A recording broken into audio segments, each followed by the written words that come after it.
বন্ধুরা, শুধু তোমারই জন্য সিরিয়ালের আজকের রিভিউ। জনের মা বলছে আমার জন বিদেশ থেকে সুন্দর সুন্দর দামি দামি গয়না রাহির জন্য পছন্দ করেছে। ঠিক তখনই রাহুল সেখান থেকে চলে যায়। রাহি ভাবছে কোথায় গেছে। এদিকে তার মনের কথা তিতলিকে বলবে বলে গেছে। তিতলিকে বলছে আপনার সাথে আমার কিছু কথা আছে। রাহুল তিতলিকে বলছে আপনার নিশ্চয়ই গিফটসগুলোর কথা মনে আছে। তিতলি বলছে তার মানে গিফটসগুলো আপনি আমাকে পাঠিয়েছিলেন। রাহুল বলছে হ্যাঁ, আমি পাঠিয়েছিলাম, কিন্তু আমি ইচ্ছাকৃতভাবেই আমার পরিচয়টা এতদিন আমি দেইনি। রাহুল তিতলিকে একটা গিফট দেয়। তিতলি তখন বলছে এটাও কি বিদেশ থেকে আনা হয়েছে? ওখানে তিতলির মা তিতলিকে ডাকছে, বলছে তিতলি গয়নার দোকান থেকে যে কাকুটা এসেছে, এখনই আংটিগুলো দেখে যা। রাহুল সেখান থেকে চলে গেলে তিতলি গিফটটা খুলে দেখে সেখানে আংটি রয়েছে।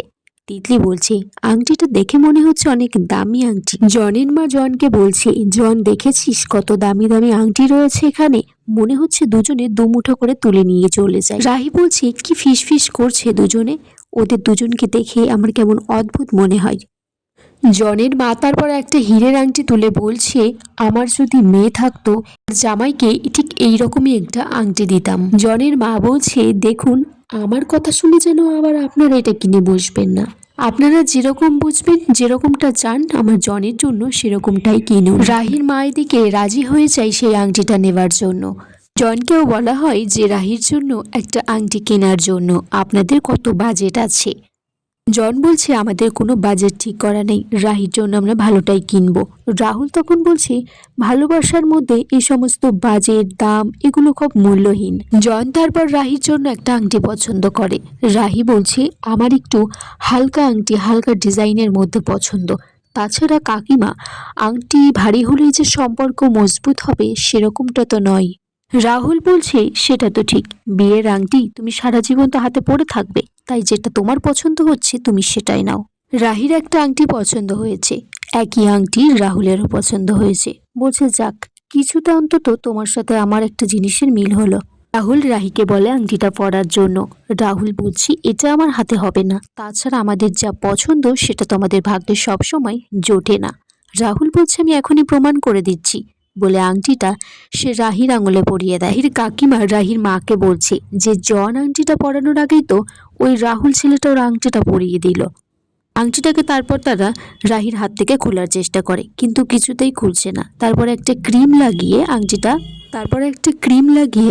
তারা খুলে ফেলে। তখনই জন এসেছে, বলছে যে মা আমাদের তো সর্বনাশ হয়ে গেছে, আমার একটা ওই খুড়তুতো জেঠু ছিল না, সে মারা গেছে, বাবার খুব প্রিয় ভাই ছিল, কিন্তু আমাদের বিয়েতেও কোনো আত্মীয় স্বজনরা আসতে পারবে না। রাহির মা রাহিকে বলছে যে তোর আংটিটা তো কেনা হয়েছে, এবার কিছু গয়নাগাটি কিনতে হবে।